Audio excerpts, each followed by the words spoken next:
All right, we're recording. Welcome to episode 50 for Out from the Cube. And when we started this, we started the podcast back in April. And it's like anything that you're trying to be successful at. Sometimes it's a slow burn, and it has been a slow burn. But Tim Ferriss is a podcast I listen to, or used to listen to a lot. I haven't listened to it as much recently. But Tim said, hey, just put 10 episodes out, see where you're at, 20 episodes, see where you're at, keep correcting. And you'll be surprised where you get. Well, we've made it to 50, and super excited about who we have with us today. And I'm going to start with this. And people that have listened to the podcast, I've said this before. There are many selfish motivations for the podcast, and I don't apologize for that. One is for I at 45 years old, and I wish I had this mindset at 25 or 15, I wouldn't maybe have had some of life's struggles, but this appetite for knowledge and information and learning and trying to be my best self and trying to just get as much content in my mind as I can, and then being able to distribute that. So that is one one thing I have for this podcast, one agenda I have.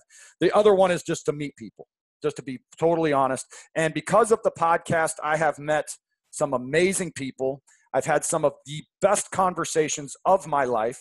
And that's not hyperbole. That's the fact. I've had some amazing conversations that have impacted me. A coach told me years ago, the two things that will change your life and move the needle are the people you meet and the books you read. Those are the two things that move the dial for you with your life. And so I kind of take that to heart. I'm going to meet people, and I'm going to network and have conversations and have my life be impacted by those people. So today, actually 24 hours ago, I didn't even know our guest, didn't know him at all. He reached out to me. I think we connected on LinkedIn, because I do reach out to a number of people on LinkedIn, and we ended up being connected. And Corey sent me a message. I sent a message immediately back, asked him when he'd be available, and that we actually had an opening for a guest today on Friday. And I wouldn't say he rearranged his schedule, but we just found some holes in his schedule. And so now we have him on. So within 24 hours, probably less than that, we were able to get Corey on the show. And so with that, and I'm going to actually start off by this, and I should have asked you this off air. How do you pronounce your last name? So I'll tell you, George, the best that I can do is Poirier.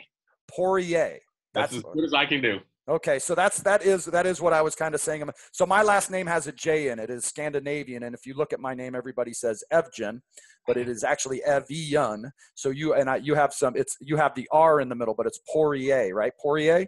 That's correct. And when I say the best that I can do, I've heard people pronounce my name in such a sexy way. I even tried to go, okay, I need to emulate that, and I can emulate it when they say it. I can say it right after them. 2 days later, I can't say it again. So. It's as good as I got. Perfect. So I know we are, it's not that we're on a time crunch. I will say this. I watched a video this week on YouTube with Ed Milet and a guy named Dean Graziano, I think his name is, and phenomenal people. Jason Wells and I talked about this episode in our episode we recorded yesterday, I believe. But Ed Milet said something to Dean Graziano as they kind of started talking. And it made me think of you, Corey. As you reached out to me yesterday, I watched some of your videos. I listened to some of your TEDx talks, read some things about you.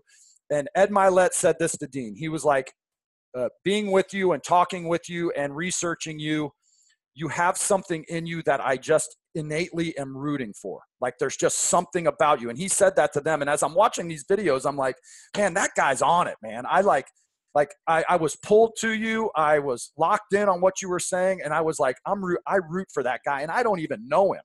And I just found myself kind of thinking the same thing that Ed Milet said. So you have this presence to you that I was drawn to in all your talks, which we can get into many of those. But I want to start off with that. I thought all your talks that I have found online were really good.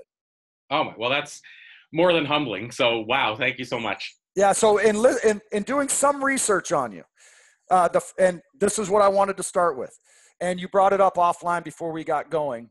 One of my favorite television shows is on Netflix now. It used to only be online, and it is called Comedians in Cars Getting Coffee. It is Jerry Seinfeld's Netflix episode or Netflix series that he does where he gets together with his buddies. They get in a car.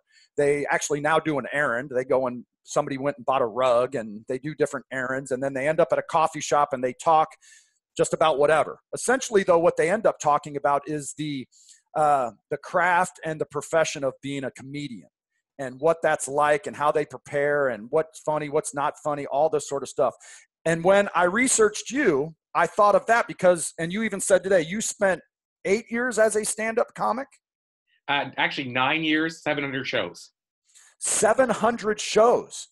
Yeah, 700 shows. Oh, my word. So are you still doing that? Absolutely not. and to add why not, when I say absolutely not, at 700 shows, it's not one of those things where, you go, well, I realized it wasn't for me or something like that. I think 700 shows in, you already know if this is something you're open to doing regularly. I did it regularly for, like I say, 9 years. Two things happened. One, I just kept getting busier and busier with speaking. Two, though, there was a very intentional reason that I sort of slowed down. I actually took a booking for a client that I was already lined up for 8 talks with. They convinced me to take a booking because the comic canceled at a show they were putting on. So I became the entertainer for the night.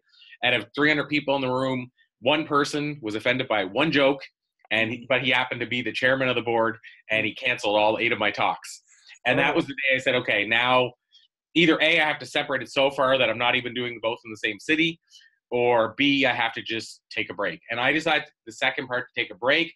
The only thing I'll add is I probably performed 4 times, maybe 5 in the last 3 years. And here's what I do now, George, which is kind of exciting. It feels good to do this. As I said, I kind of went into a retirement. And I can actually say that because I did get paid as a comic for some of that time, not all of it, closer to the end of the time.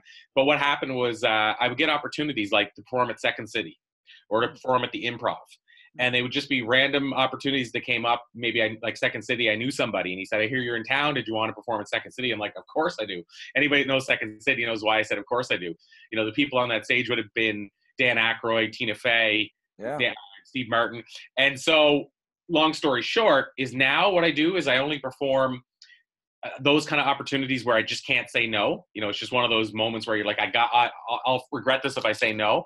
And my girlfriend was traveling with me when I performed at Second City, and that's the only time she's ever seen me perform. So think about that, as a guy who started out bombing stage after stage, and the only time your girlfriend's ever seen you perform live was at Second City. That's pretty epic. So I couldn't say no to that. Right. So that's a 2-minute answer as to comedy in terms of how long I perform, but also why I'm not these days. So, there's so many directions we could go just on that. This is so part of what we do for a living and coaching. And if you've listened to the podcast before, we talk about coaching and leadership and running teams and products and agile. We've talked about all this sort of stuff. One of the pillars or part of all those discussions is getting feedback personally, or how to provide feedback, get feedback. Stand-up comedy, you're getting feedback on the second. Right. And I know we could go on, and I know we only have 45 minutes, and I need to isolate on really this, but I like this. You get immediate feedback. The first joke you told in one of your talks, you said you forgot to turn the mic off and nobody laughed, right? Well, actually the opposite, forgot to turn the mic on. Forgot to turn the mic on, right. Yeah. So basically it was not only one of the jokes in one of the shows, it was my first time ever on stage, ever. Oh. And I didn't know I was going to be on stage. This is the weird part, a half hour before that joke. The reason is because the guy that got us into that mess put on a 2-week workshop, convinced us to go to the workshop. Or I shouldn't say convinced us, we decided to go to the workshop, but we paid to go. There were 15 of us. Most of them were entertainers, but they were film and stuff, like not obviously live and in the moment. And so we went to this local comedy club, and we filled the room. We were told we were going to watch people entertain us. And we found out about 5 minutes to showtime, we were actually the people that were doing entertaining. And so I went to, this is part of the joke, but it's true. I went to the bathroom to try to find an exit window. I don't think I ever would have tried to scale the building, but that was my mindset. I got to get out of this place. I came back out, 8 of the 15 of the people who paid and already were in film and stuff were gone. Oh. And so ultimately, after about 10 minutes after 8, showtime is supposed to start at 8. So now we're past showtime, but everybody's debating who's going to go up first. I ultimately jumped on the stage, grabbed the mic, launched into my joke, just figured go all to the wall and just do it, and bombed horribly. Like the joke just no laughs, dead silence, people just staring like deers in the headlight. Me doing the same. Sweat starts streaming. Told the second joke. Bomb again. And then and this goes to the point you mentioned, is the guy that got us into this called me over to the corner of the stage and gave me a schmuck in the back of the head. And he said, "You idiot, we haven't even turned the mic on yet." First joke ever. First joke ever. So, but what's that like, getting that immediate feedback from an audience? That's good and bad, right? It's crickets, like, as you say, or tumbleweeds rolling down.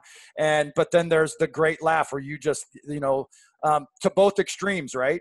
I talk about both. It's got to be really thrilling, right? That is the great thing when you are a public speaker, or probably, I can't speak for being a stand-up comic, but being a public speaker where you're feeling like, man, I'm hitting it, I'm connecting, I'm making an impact, people are listening, that story I've told, whatever it might be, and the stand-up comic where everybody just roars with laughter, and you get that's got to really juice you up. It does, and here's the catch-22. So first of all, the feedback of crickets, that's technically you could say that's still feedback. I mean, it's obviously feedback, but what people don't realize, a lot of people think heckling is the worst thing that can happen when you're on a stage, and it's not even close. Silence is far worse than heckling. With a heckler, 50% of the time it may go bad, but the other 50% of the time, you can, no matter what way, you can still work with the heckler. You can still, and I say work with them, I mean, you still might be embarrassed. It might be your first time on stage and you get heckled. It'll probably feel worse to you then than silence, but what you realize as you go through it, silence is much worse. So if somebody's drunk or whatever and they heckle you, I remember one of my early shows, this is wild. It was the owner of that club I mentioned earlier. And it wasn't really, we converted it to a club once a week, technically. The owner of this place, and it was a kind of a dive. They ended up closing it because they had a fight and two people went through the front window one night, and then it was closed after that. The police, I think, forced them to close down or something. But one of the guys in there owned it. There were two owners, and I was performing one night, and he heckled me. He and I forget, the heckle was so like, I talked about a girl and he said, "A case of beer," and meaning like, in his mind, was she pretty or whatever, and would take a case of beer. And so I didn't hear what he said, which is worse. That's the worst thing when somebody heckles you and you don't hear what they say, because then you're like, because then it stops you, but you don't even know how to work with that. Right. And I said, "Case of beer," and and so then I had to actually work with that. But the point is, I could do something with that. But if it's just silence, you can't do anything. So for stars feedback, heckling, silence, or laughter, or somebody even saying, "Right on, man," those are all, all forms of feedback. And so to answer your question about what that feels like, I mean, it sucks when you have the silence, but you got to find a way to work with that. So for me, I learned it's kind of like almost like call it a safety net. You can figure out, this is the part that it takes you a while to figure out. You can work in safety nets that, as long as you don't do them more than once in a set, or you don't do it the same way twice, you can actually use it to get extra laughs out of a non-laugh. So as an example, you could tell a joke and it could bomb horribly, and you could just throw something out like, "I guess I shouldn't have written that joke on the way over in the car," or whatever. Right. And it gets something that you can work with. So, But the point, going back to your point, so it's thrilling, but at the same time, it's the reason most people won't try stand-up or speaking, is because, and a lot of people think it's the fear of rejection. I believe it's the fear of the unknown. But the people that continue to go back and do it, this is the part that's weird that I was driving at. That's what drives them. It's the thrill of not knowing what's going to happen. It sucks if it goes wrong, and it could be devastating, but there's still a thrill in not knowing. And what so I play music and played music in clubs for years. And music, people always ask me, what's the difference with stand-up and music? Because when I stand-up and speaking helped me, because now I can interact with an audience in between the songs and tell stories, which I wouldn't have been able to do. And people say, "I love your shows because," and I haven't played in a while, but "I love your shows because you're telling a story about the song, and I had a laugh in the story." And so I actually work in what I learned in those other worlds.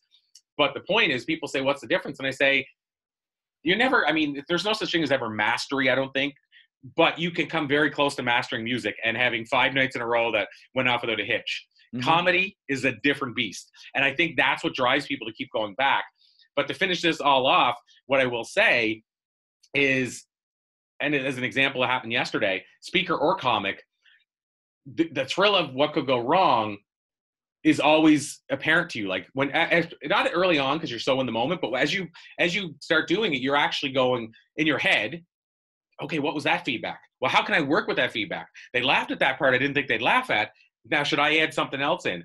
And so that to me is the interesting part of it. But you also have the room for things to fail. And it happened yesterday. I don't know if it failed. I got feedback though right away. And I knew as soon as I said it, I shouldn't have said it. And I should have learned because I'm on a tour and it was a similar group a week before. And I didn't say it, but I implied it and it didn't go over well. So there's in your head, you go, that doesn't work. But I'll tell you what it was, is I was talking on personality types. And I said how there's this one personality type that's detailed oriented and asks a lot of questions. And on, from the IT side, it would be that personality type typically. And I said sometimes at the extreme, they'll ask really random questions. And so I talked about this call center who gets these calls. They're booking hotel rooms for people. And people will call and ask questions like, how big is the toilet? How big, and what, stuff like that. And so one of the questions was that they got was people were going to Mardi Gras, New Orleans, and they said, how far is the bed from the toilet? And in comedy, you should never go toilet humor. And I didn't really go toilet humor at all. But what I said was, whenever they didn't get no feedback from me saying that, what I thought was implying it, they'll get it. They'll get when I'm saying, how far is the bed from the toilet? The reason they're asking is because they're drinking and whatever. Right. And I said, but of course they're gone to Mardi Gras, so they need to know how close the toilet's going to be. And it was like in the room. So it's like almost like toilet humor that didn't work. Now that's the things that can happen, but it wasn't so bad that I lost them. Like by the end, they were still 100% all in. It wasn't that bad, but if I would have obviously went more visual with that, it might have been. Right. But that's the kind of thing that I thought would be funny. Like just somebody, because my thinking of it is drinking and I need to go get sick. But then I realized after I said it, they might be thinking the other side of what happens whenever you're drinking. Right. Right. Like when I'm saying, oh, you got to get there quickly. Well, to me, you got to get there quickly if you're getting sick too, if you're vomiting. So to me, that's not that gross or far out there for people that have probably drank in their life and got sick. So the point is that I read it wrong, did it twice, and I have the fourth and final leg of this tour, and I won't be doing that one again. But my point, George, is that's the thing that thrills a person that likes it, I think, is not knowing how that's going to go, but then being able to work with it if it goes bad. The key thing, though, is to realize you're always on. When you go to the bathroom, you might have the mic turned on and not realize it. When you're being interviewed and people say, oh, it's off the record. So I think a big thing that's hard for people early on to realize is you're always on and you could always slip up. So the better you are at working on your feet, and you get that only from practice, the better chance you're going to be able to, even in your head, make sure, don't say that. Just as about your say something, say, no, that's the wrong thing to say. Yeah. That was a long way to say it, but that's the part I like with the feedback, but it's also the scary part. Yeah, no, I appreciate that. And I admire you for doing that. I'm not suggesting that I've ever had anything in my mind that I would like to attempt that or anything, but even just speaking, public speaking, podcasting, whatever it is, putting yourself out there, being ready for and receptive to the feedback, but the stand-up comedy thing seems to be immediate, kind of on the second. So you do that or used to do that. Now, and when I did – I'm just going to rattle through a number of things. You run a speaking program or are involved in speaking programs. It seems to be that is where you spend most of your time is traveling and doing speakings to businesses, executives, and teams and things of that nature, but also a contributor to Forbes and Entrepreneur magazines, I believe, or online with maybe some writing. And that, but those are kind of, but most of your time now is really spent speaking and traveling around, and you're up in Canada, correct? So you travel around Canada most of the time. Is that true or not true? We did say that you're in Canada, but you did say North America. Are you all over, even the States? Yeah, it's probably like a 70-30, 70 more on the Canada side. Okay. But that's changing too, because I'm getting a lot more. It's like anything. The more talks you do somewhere, the more people reach out and say, hey, can you come and do a talk for us now? Or you speak at an association and members of the association are large enough, they have their own entity, and they're saying, can you come back and do a talk for us? So I think if you ask me that question in 2 years, it'll probably be 50-50. Okay. But yeah, it's each year it changes slightly. And to answer the other kind of question there about, is that where I spend most of my time? It is, if you asked me that question 5 years ago, I've been speaking for 16 years. It's always been sort of the core side of my business, but I've also always had something else on the go. So I used to have a business publication like Success Magazine, but more of a regional thing for 6 years on a monthly basis. And then that transitioned into a radio show, which then transitioned into a podcast. So really since, I guess, over 10 years, I've always had some form of doing these interviews on the side. Yeah. And always having a platform to share them. So that's always been the side thing. But in the last 3 years, I launched a speaking program 3 years ago because the most common question I was getting from people is, how do you make a living at this? How are, I see bookings that I see you post on Facebook, you were speaking on a Tuesday, and then by Wednesday or Thursday, you got a new picture up of you speaking somewhere else. Mm-hmm. And because I'm always open about it. These are all paid bookings. Like, I don't do no-fee bookings. I think I've done 5 no-fee bookings this year, and there was a very good reason, whether it's a charity I believe in, somebody I know really well. And so people, here's a misnomer, George, is that people see on everybody's LinkedIn profile or Facebook profile, international sought-after speaker. Mm.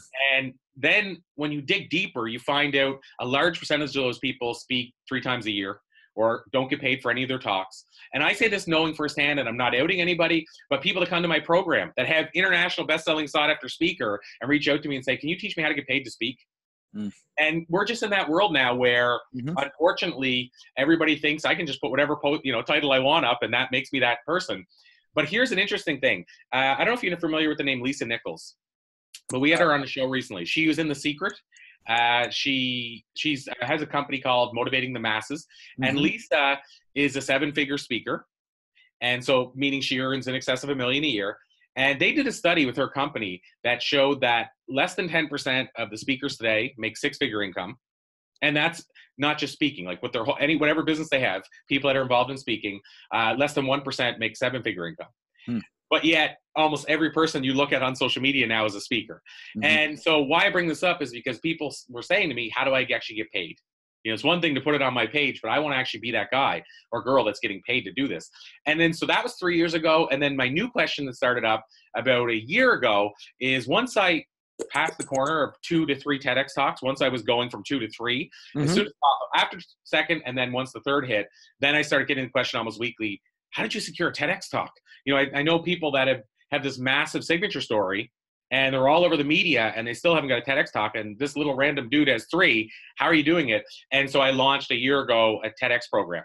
So that's the full circle of, I do spend probably 60% of my time, 70% speaking and running those 2 programs. Oh, perfect. So you said offline, and I didn't write this down.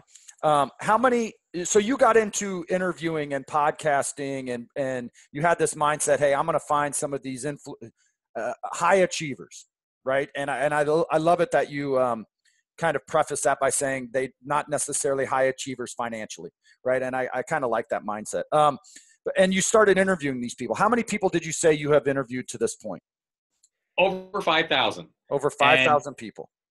Yeah, once we get closer to any 500 or the next 1,000, then we once I know it's getting close to that, then we go back and tally them up since. But it's all documented. So basically, I know when I finished at 5,000, and then so eventually it'll be 5,500. I think fairly soon, but 5,000, over 5,000. Right. So now we'll kind of jump into it, and we only have about 20 minutes left. And what I'm going to ask is, the next time you have a hole in your schedule, just send me a message, and we'll spin up another meeting, because there's so much to cover with some of the talks and some of the things that are on my heart and my mind this week with things I've been learning.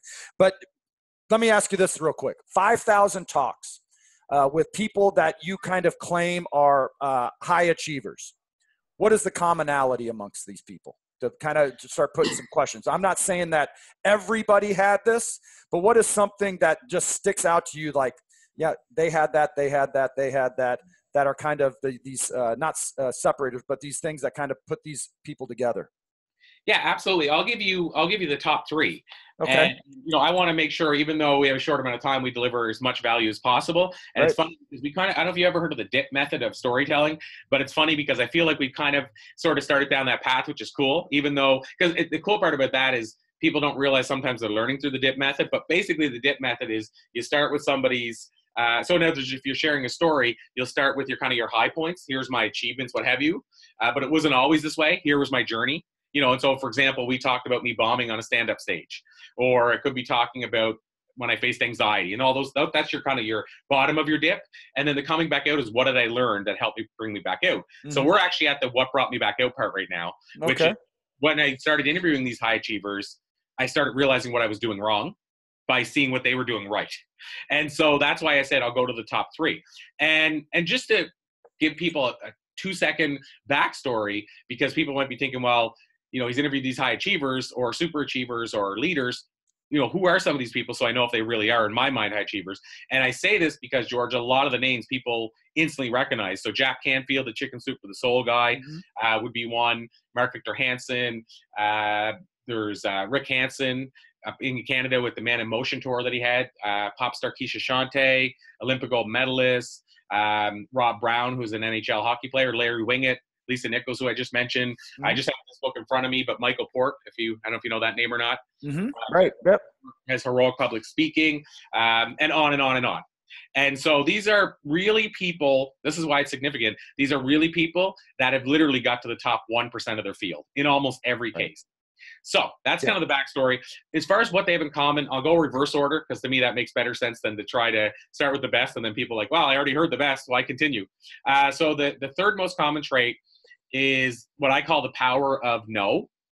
And what that looks like in the real world is they've figured out what to say no to and what to say yes to. And they're very clear on it. And they say no way more often than the people that struggle with becoming a high achiever. Not only that, they're more fulfilled and their life is less chaotic. And so what that looks like is sometimes they can't say no very well because they're a person that loves people, wants to help people. And so they might have 5 people that are keeping people out.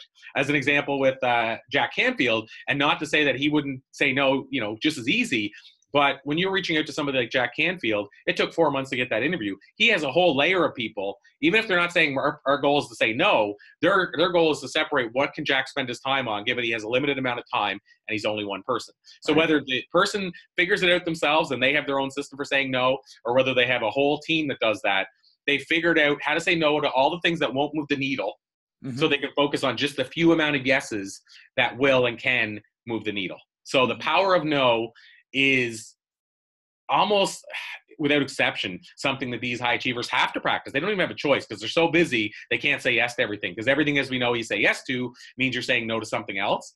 But why this was significant for me and how I said it's something I was doing wrong is I was raised in this little, basically you want to call it maybe a farming community or fishing community. And I was always taught to say yes to everything and then you'll figure out how to do it. But just say yes to everybody, never say no.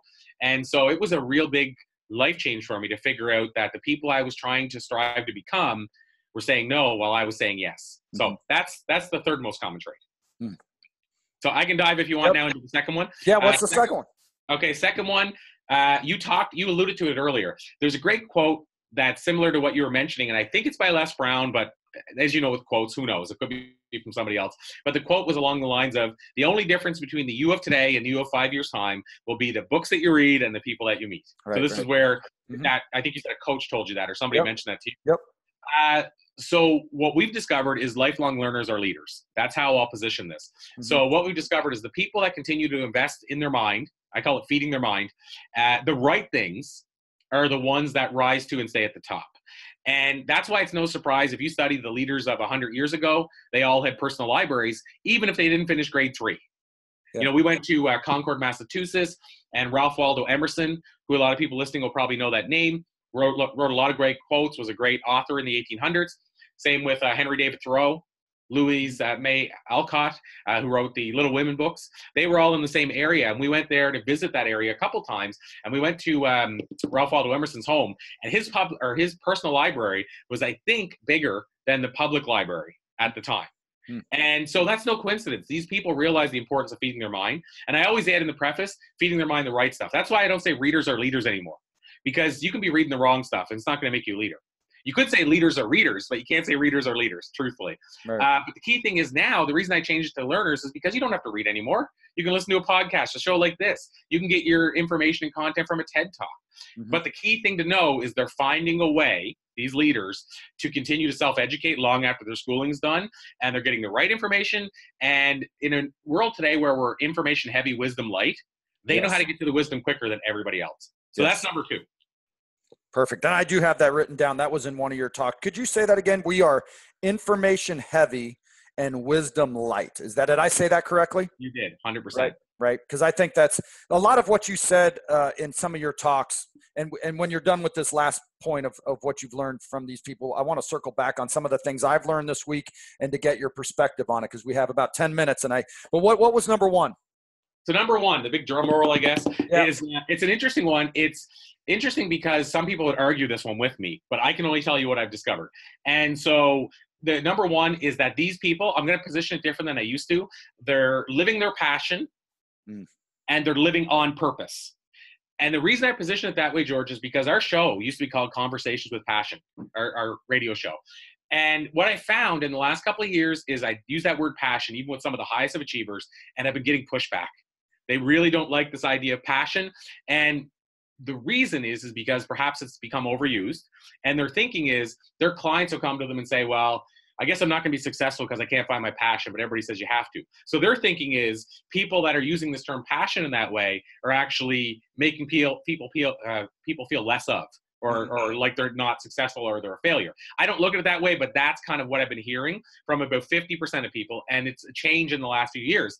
So that's why I add in the living on purpose, because almost all those same people can get behind the idea of living your purpose. Their problem is the passion, and I think why that they have a challenge is what I define it as. In my last book, I said these words: passion is what you do, purpose is why you do it. That's how I define the difference. And so people don't have a problem with the purpose because everybody feels your purpose is probably going to be fairly similar throughout the years, but your passion can be a moving target.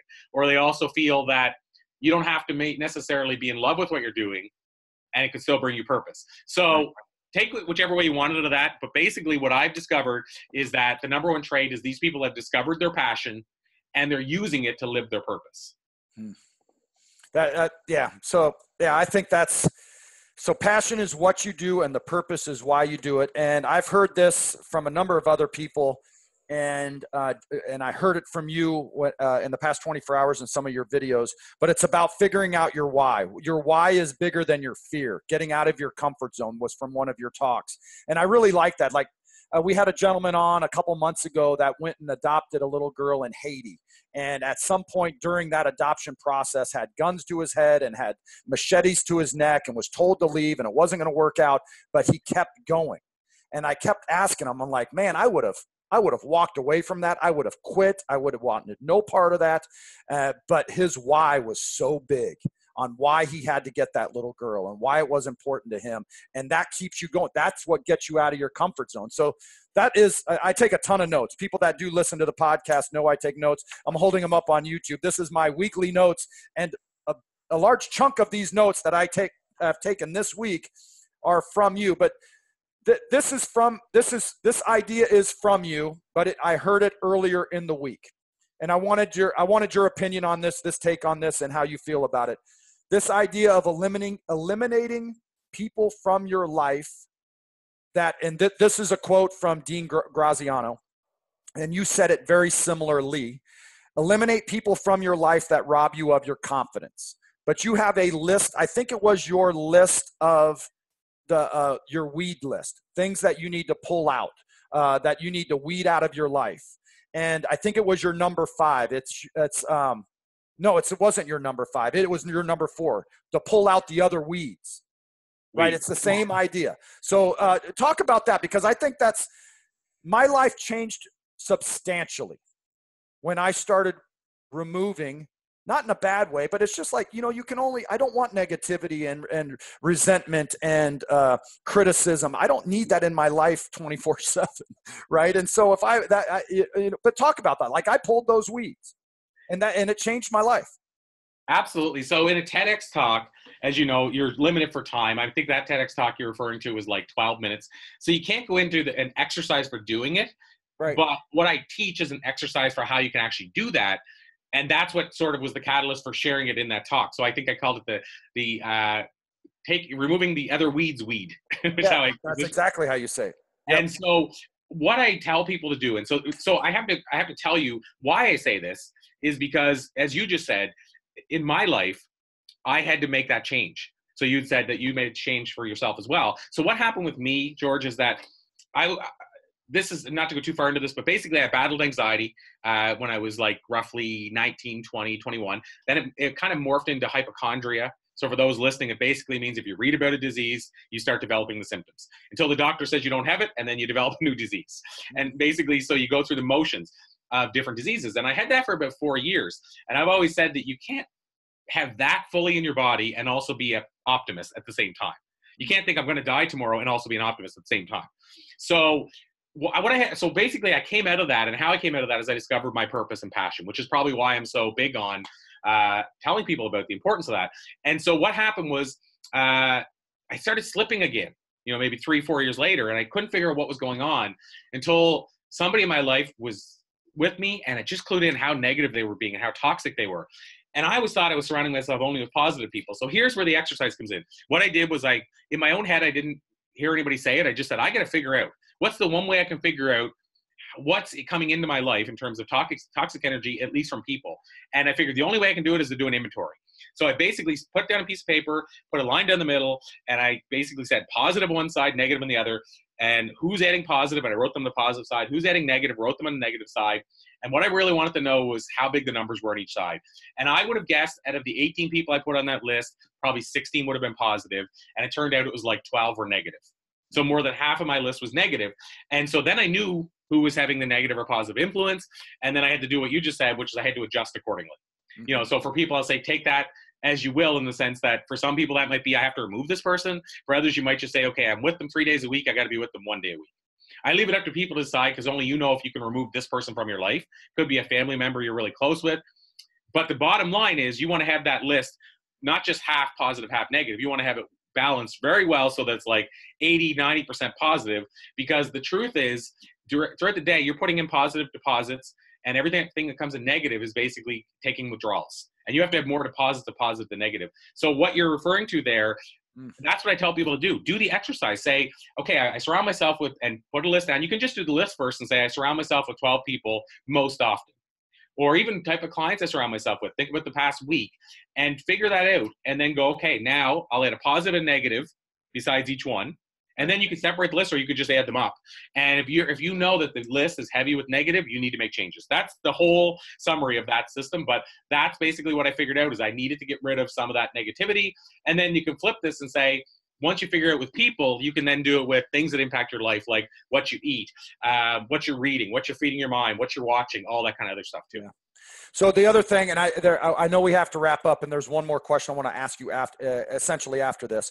One thing I wrote down this week was to be obsessed about your not to-do list. And when I listened to your TED talk about pulling the weeds, that's immediately what I thought of. I said, Corey's essentially given us things are not to-do list, right? Not to have these people around, or not to be so locked in on technology, not to lose our wisdom in certain things, and to really kind of do those things, and to that I can't weed, right?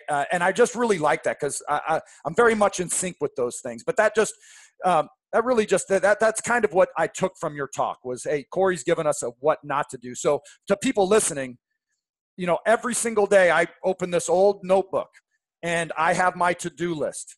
But maybe what's more important to me, and what may bring me more value, is to make sure that I'm solid, and I am not complacent with, and I'm diligent with my not to-do list, the things that I stand for and the things that I won't waver on, which is negativity, or, being locked in on a conversation and not being distracted by technology, or saying I can't and letting negative self-beliefs come in. So, I mean, that's really what I took from that TED talk of yours. I want to end with this. And I know you have to go. I guess one thing is find another hole in your schedule, because there's too much. There's more.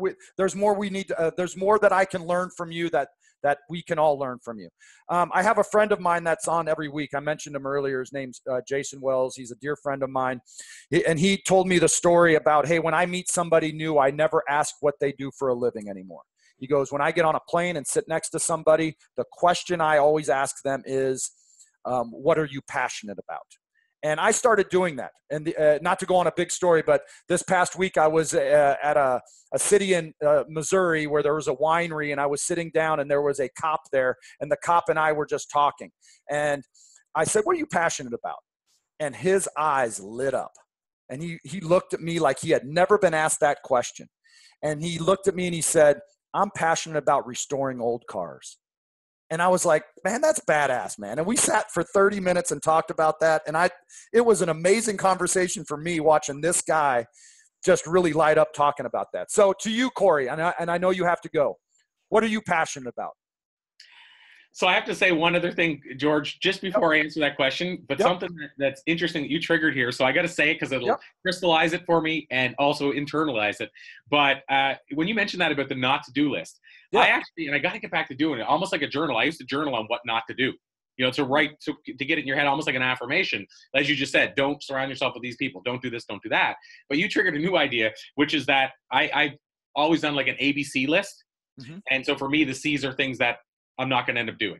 But I put them on there because it reinforces what an A is and even what a B is. But my point is, it made me start thinking maybe what I should now do instead of put them as C's is I should now just cross them off.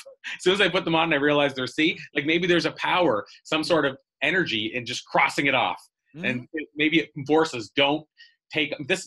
Maybe it helps you start saying no easier. Anyway, that's just a food for thought. Like so it crystallized it because now I'm thinking maybe I should add this into my talks. I never do anything unless I do it first myself. So I'll probably do it for like 3 months and see if there's any power in that. If I feel empowered by, no, I'm not doing that. But anyway, that just triggered my mind. What am I passionate about?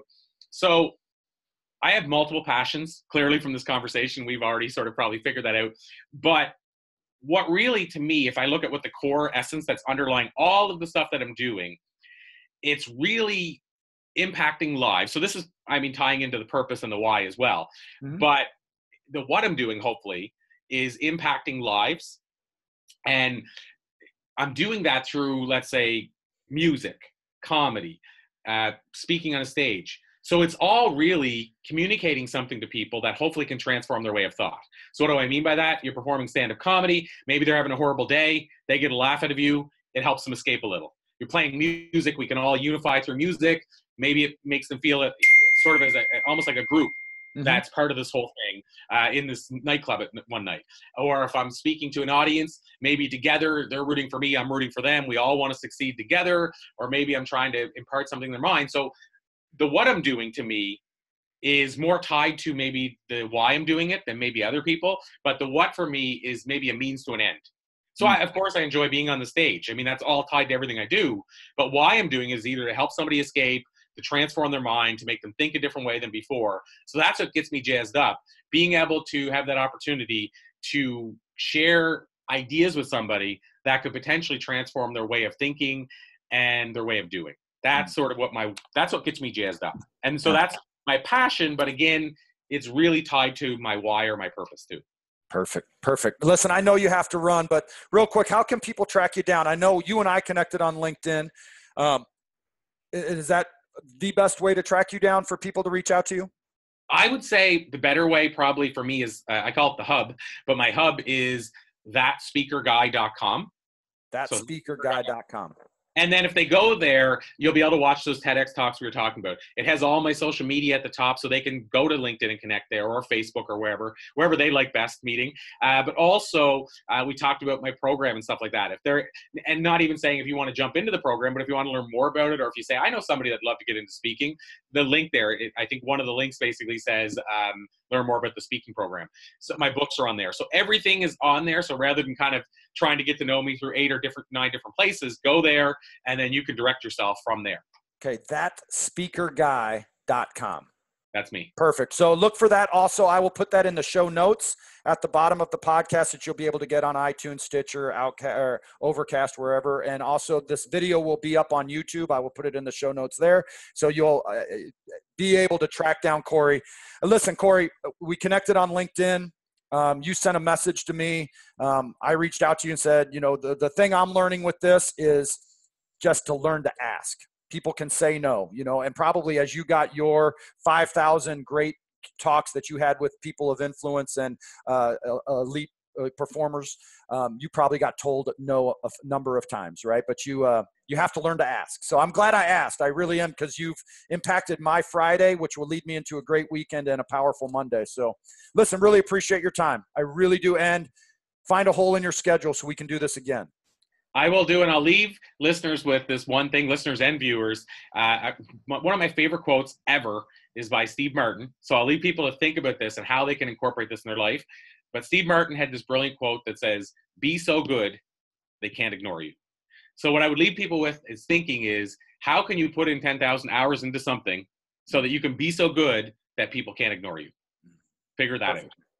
10,000 hours. We could talk about that in another podcast because I do believe in that. I believe in success of life, and skill is a math equation. And you got to get down that road of time and correct skill development and a tenacity. I think that's what it's all about. So, hey, listen, Corey, thank you. Have a great weekend. And again, I really appreciate your time.